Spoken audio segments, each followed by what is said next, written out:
मेरे प्यारे गुरुमुख सज्जनों, इस जगत के सब जीव किसी न किसी रोग से ग्रसित हैं। शोक, हर्ष, भय, प्रीत, वियोग, ये सब किसी न किसी के पीछे लगे हुए हैं। इनकी पहचान किसी विरले को ही होती है। इनको पहचान कर लेने अर्थात जान लेने से तो इतना हो सकता है कि कुछ रोग घटने शुरू हो जाते हैं, परंतु इन दुखदायी रोगों को जड़ से समाप्त नहीं किया जा सकता। जब मनुष्य कुमार्ग पर चल करके खोटे कर्म करने लग जाता है, तब ये रोग उत्पन्न होते हैं। ये मानसिक रोग बड़े बड़े विद्वानों, मुनियों के हृदय में भी अंकुरित होते हैं। फिर साधारण मनुष्य की बात ही क्या है। ये रोग कैसे नाश हो सकते हैं? महापुरुष फरमाते हैं कि जब इस जीव पर धुर की दया से ऐसा संयोग बन जाता है, तब ये रोग नष्ट हो सकते हैं। वो संयोग क्या है कि पूर्व जन्म के उत्तम संस्कारों के प्रभाव से पूर्ण सद्गुरु रूपी डॉक्टर यानी वैद्य मिल जाए, तो फिर उनके वचनों पर दृढ़ विश्वास हो जाए।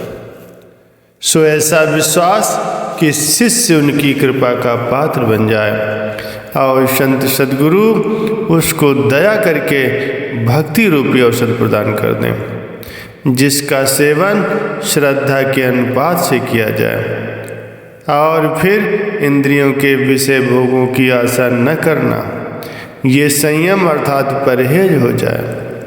इस प्रकार सेवन करने से ये मानसिक रोग पूर्णतः नष्ट हो सकते हैं।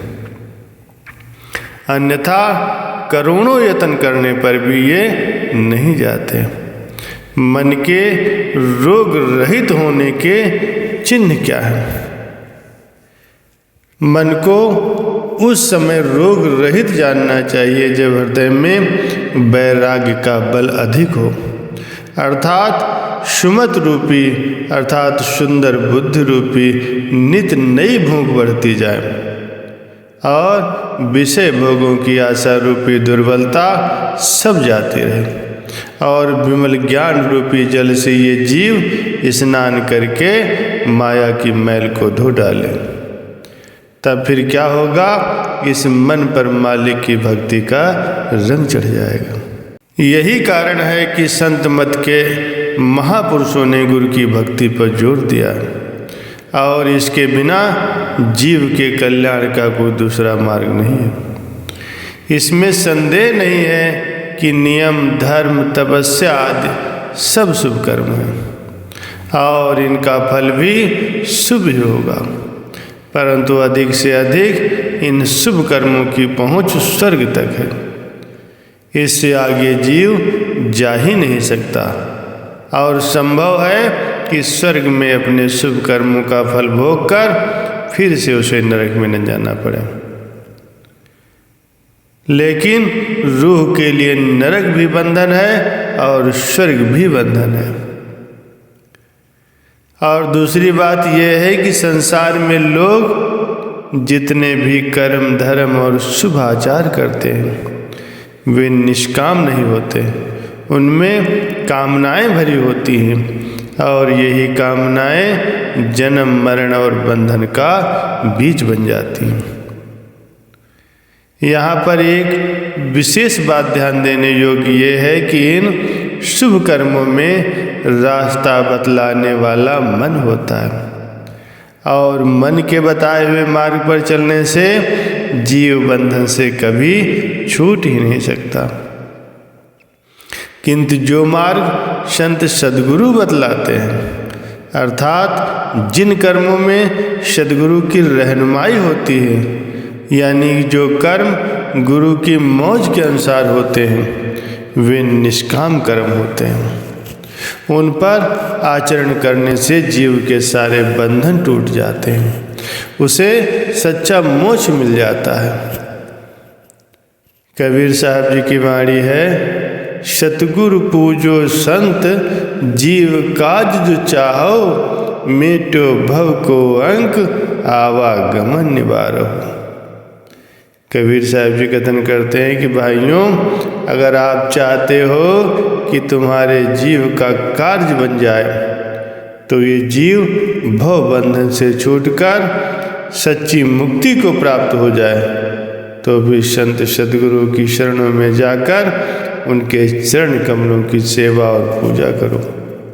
इसके सिवाय दूसरा कोई साधन नहीं है। ये कबीर साहब जी का अटल सिद्धांत है, जो संत मत के अंदर उच्च कोटि के महापुरुष हुए हैं।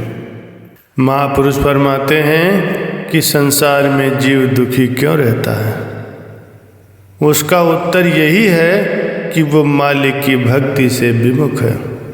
जो प्राणी भक्ति से विमुख हो जाते हैं, उनको ही ये मानसिक रोग लगते हैं, वही दुख पाते हैं। भक्तिवान जो मनुष्य हैं, उनके निकट ये मानसिक रोग, ये दुख कभी नहीं आते। महापुरुष फरमाते हैं कि जैसे मृग तृष्णा के जल से किसी की प्यास नहीं बुझती, अथवा खरगोश के सिर पर कभी सींग नहीं होते, और अंधकार को देखकर सूर्य कभी नहीं डरता।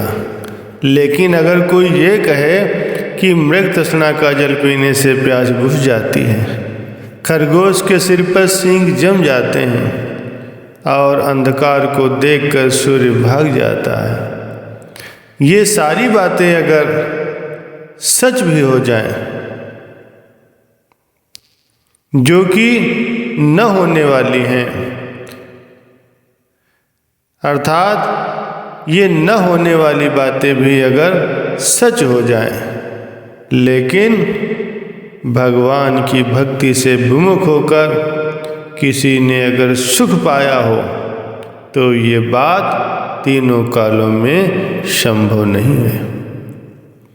फिर कहते हैं कि चाहे महाशीतल बर्फानी पहाड़ से अग्नि प्रकट हो जाए तो हो जाए, परंतु मालिक की भक्ति से विमुख होकर किसी ने सुख पाया हो, तो ये कभी हो ही नहीं सकता। चाहे महाशीतल बर्फानी पहाड़ से अग्नि प्रकट हो जाए तो हो जाए, लेकिन मालिक की भक्ति से विमुख होकर के अगर किसी ने सुख पाया हो, तो ये कभी नहीं हो सकता। वार मथे बर होए धृत, सिकता ते बर तेल, बिन हरि भजन न भव तरिय, ये सिद्धांत फेल।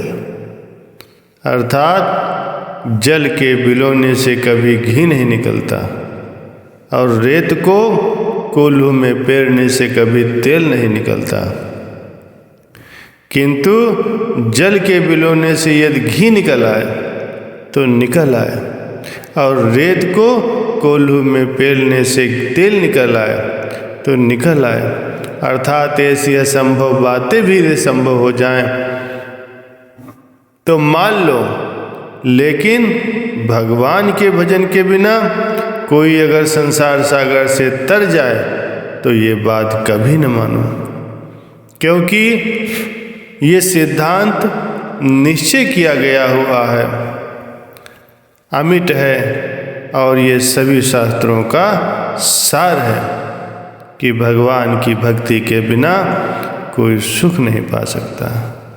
बोलो जयकारा बोल मेरे श्री गुरु महाराज की जय।